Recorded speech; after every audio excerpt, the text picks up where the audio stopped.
Yo guys, welcome back to another banger tutorial, and today I'm going to show you guys how to make this insane 3D particle effect for your build-ups to make your Fortnite montages and highlights look amazing.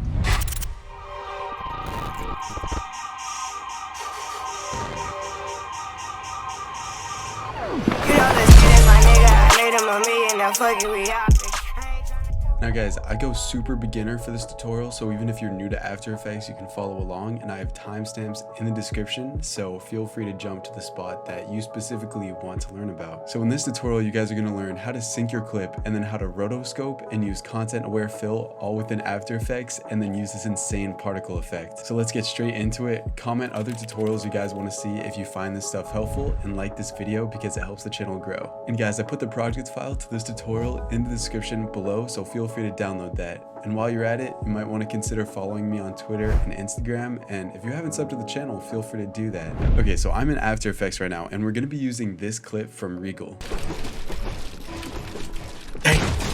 Okay, so this is the original project that I created the effect in, and I added a bunch of flicker and effects. We're not going to go over that stuff. I'm just going to go over this main part right here where I do the particle effects for the buildup. And guys, as you know, I use this website for my overlays called Production Crate, and fortunately they are sponsoring this video as well, so feel free to click the link in the top of the description because that is the website that I use my overlays from. I personally recommend you look at the overlays tutorial because overlays are super helpful for this kind of thing. So I have everything here in my main composition, and I'm going to delete all of this and start a new composition. So I'm going to click Control A to select all of that and delete it.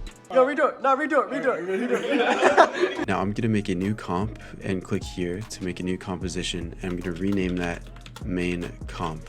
My duration is at 20 minutes, so we're going to make sure the duration is at around 50 seconds. It doesn't matter. I like to start at a small duration and then expand it as I continue editing just so that I can zoom in better. And for this, I'll make the frame rate 25. I like to do 25. I just think it looks good, and then we'll click OK.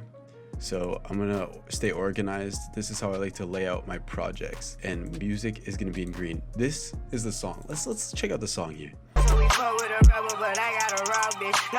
gonna drag that into our composition and click on that and click LL to take out the waveforms, and let's mark this main beat. So just so that we know where to do the particle effect, I'm gonna click that to make a marker on this main beat, and then you can see here there's like a slight pause in the music, and that's where I want to have the particle effect. So there's like this glitch down sort of sound effect, so I'm going to go to this frame here and click on that marker button to set another marker.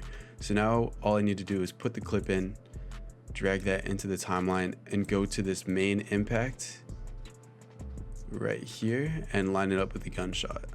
So the second the character shoots right there, we're gonna have that be the impact, and then we'll extend this to this beat right here.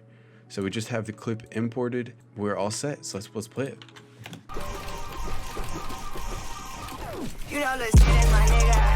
Okay, we first want to sync this. Now everybody does this differently. I'm going to do that in this tutorial so you can see how I do it. And it's important you see this because how we sync this determines what the effect is going to look like. So right on this marker, we want the character to slow down. If we can slow this clip down right before this main beat, it'll give the impact so much more power. So to do that, I'm going to separate this little space of the clip.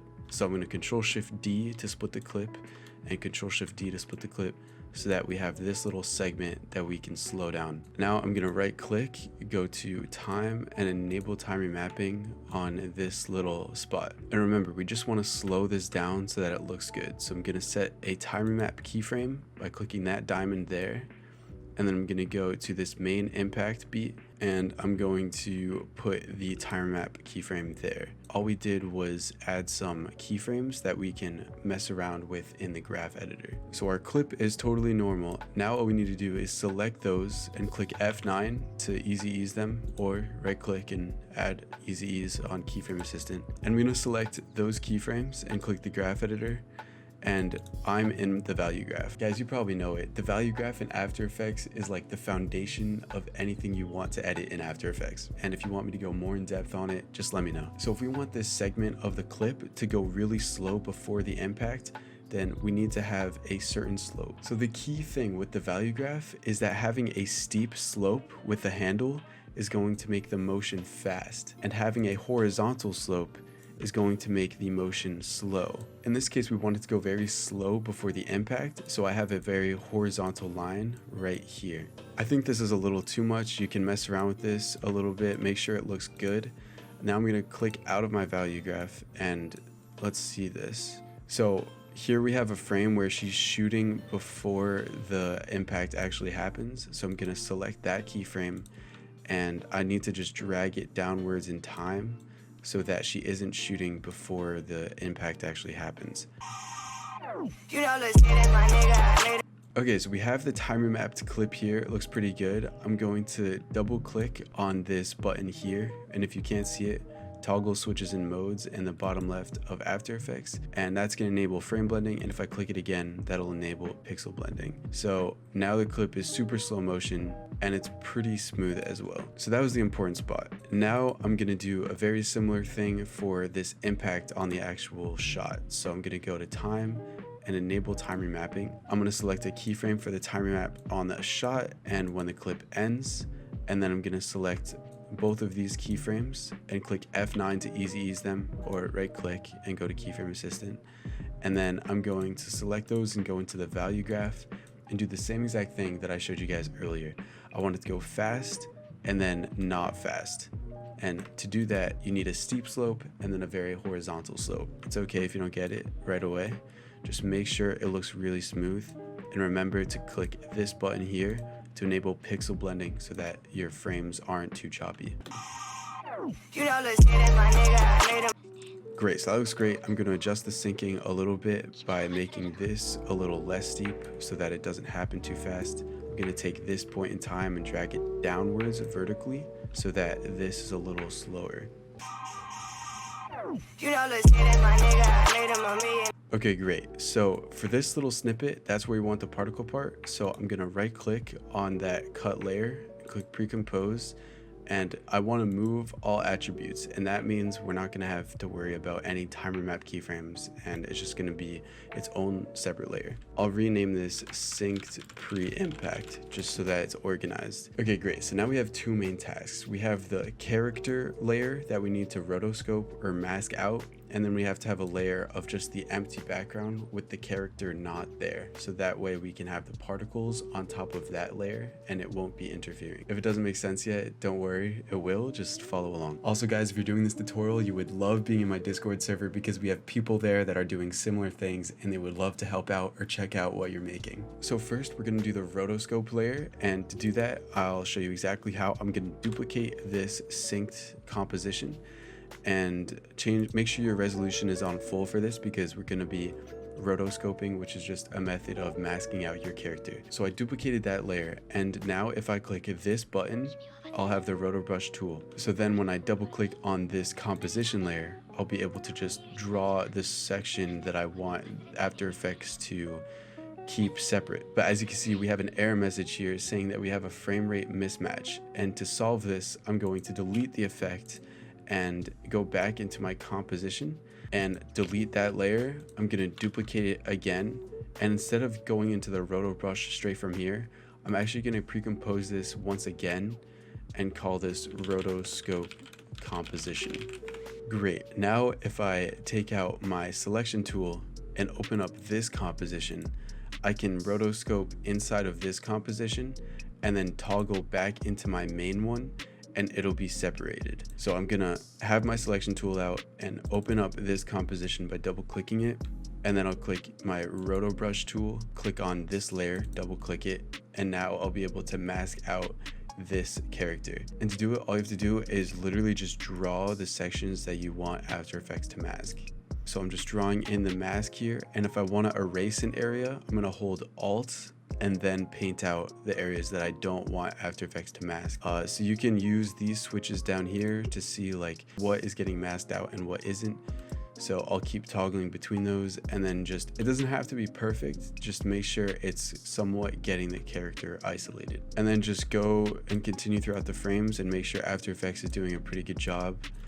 I'm gonna keep refining these edges and then just keep scrolling through this layer to make sure it's smooth. This is working pretty well. Okay, great. So I just quickly rotoed out this character. So if I isolate this layer, clicking this alpha boundary mode, you can see I have a layer of just my character, and it's not the best rotoscope, but it looks fine. So if I turn on my transparency grid, you see that this is its own alpha layer, which means that if I toggle back to my main comp and I solo that layer, it'll still be on top. And to make this run a bit faster, I'm gonna open up this composition. And remember, if you have your roto brush tool selected and you open up your composition, then it's gonna bring you to this separate layer inside of After Effects. So if you don't want that to happen and you just want to open that composition up, make sure you have your selection tool selected. So to make this run a bit faster, I'm going to go to composition, add to render queue, and just separately render out this character layer. So I'll go to channels and make sure RGB plus alpha is selected and click OK and just put that in a spot. So I'm just gonna render that out. So I'm gonna drag that file into After Effects. I have it right here, and I'm just gonna put it right on top so it's the same layer. So now we just have that separately rendered. To make this a little bit faster, I'm gonna switch my preview resolution back to half. Awesome, now I can just get rid of this rotoscope composition because I already have this separated, as you can see with the transparency grid. And I'm gonna turn that layer off just for a second. And I have to do another bit of a manual process here. I have to mask out the player, but replace it with an empty background. And don't worry, we can actually do this all within After Effects because of a very beautiful tool. If you guys haven't used this yet, I'll show you exactly how to do it. And once you start doing it, you'll see how powerful it is. So we're on this layer here. Now, what I'm gonna do is, just in case anything happens, I'm gonna Control D to duplicate that layer so that we have a safe layer in case. And I'm gonna click G to take out my pen tool and start masking, but don't worry, it can be a very bad mask. So if you literally just draw a terrible mask over this character, it should be fine, just like that. So I have this rough mask around the area of the character, and it's not like really precise or anything, and that's totally fine. I'm gonna click M and animate this mask path by adding a keyframe. And then I'm just gonna go throughout and roughly adjust this mask. So I'm just animating this mask to be very roughly following the character. And if you want to change the color, you could just click that color icon next to the mask and make it something that's easier to see. Okay, so I just animated this rough mask around the character, and all I'm going to use that mask for is for content awareing or replacing that character with an empty background. So fit this back up to normal, and let's solo this layer. And I'm going to click on this mask and twirl it open and make the mask path set to subtract. So now we just have a blob. I'm gonna go to window and make sure content aware fill is selected. And then I'm gonna go to my panels here and open up content aware fill. Here we can see the alpha area that we're gonna be able to replace. So to refine this a little bit, I'm gonna increase the mask feather a little, and that should be good. If you wanna adjust the expansion, you can do that too. So it's going to be trying to replace what we just masked out. And in order to do that, we need to tell it which area of the composition we are trying to mask out. So I just clicked B to toggle my endpoint of the composition. And then I'm going to click N on this last frame so that content aware fill is only looking at this area. So it's going to look at this mask and generate a fill layer so that it's replacing what's there. So just set your in and out points, put this range to work area and the fill method to object, and click generate fill layer. And now it's literally just trying to find how to replace that.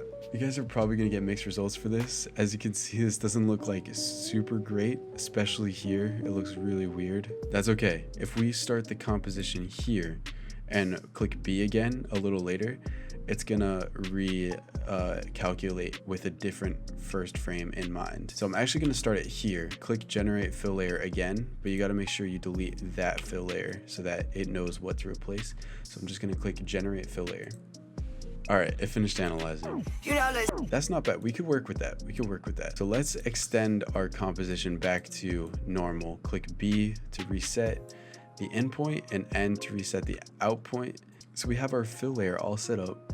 I'm gonna put it on top of our synced pre-impact. So I'm gonna unsolo those layers and re-enable my rotoscope layer. And now I have a rotoscope on top of a content aware filled background. Now we can just add any effects we want. So just so you guys see, I'm gonna click T to show my opacity, and now I can do effects that are very unlimited because I don't even have to worry about the background. So I'm gonna go to my rotoscope layer. If I solo that, I just have this channel of the character, and I'm gonna look up card dance, drag that onto the clip. So we just added the effect and nothing happened. Now follow with me here. I'm gonna make the gradient layer match that rotoscope composition. Now I'm just gonna be able to mess around with the X, Y, Z adjustments. So I'm gonna open up Z position, I'll go to source, and we're gonna enable intensity 1. You can definitely mess around with any of these sources. As you can see, we already have some splitting in 3D space going on. Mess around with how many rows and columns you want. So I think something like this is starting to look cool.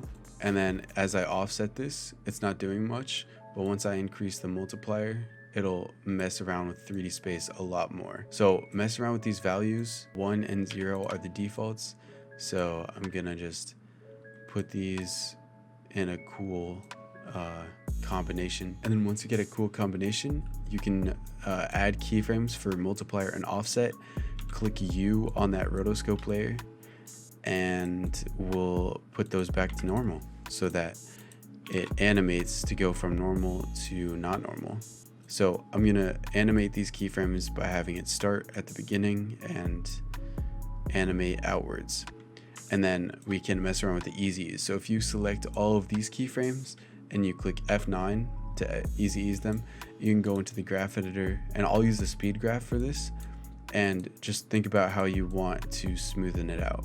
If you're not familiar with speed graph, feel free to watch my last tutorial. It's in the top right. Let's push it all the way to the right so that it's really slow and then super fast at the end. Okay, there we go. Now that those particles are looking pretty fire. So once you get that down, you can mess around with it so much more. You can add, a shake and impact and glow. This would work really well with some overlays. I recommend you guys watch my overlay tutorial in the top right because I discuss how to use overlays to make your impacts even better. So I'm gonna go add my extra sauce. One thing I will say is, since these layers are separated so well, you can add an adjustment layer by clicking Ctrl-Alt-Y and put it underneath this rotoscope layer, and then just trim off the sides here.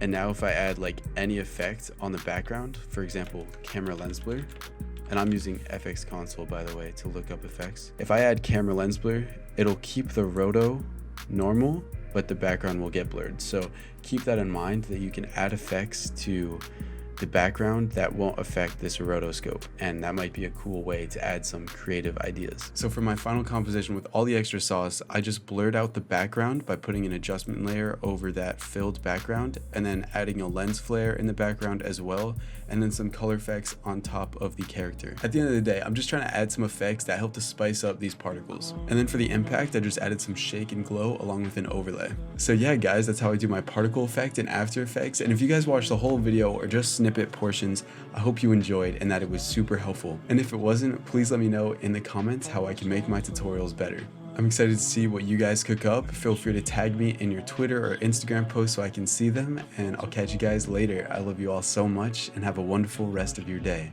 Stay cozy, stay comfy, and stay hydrated. Peace.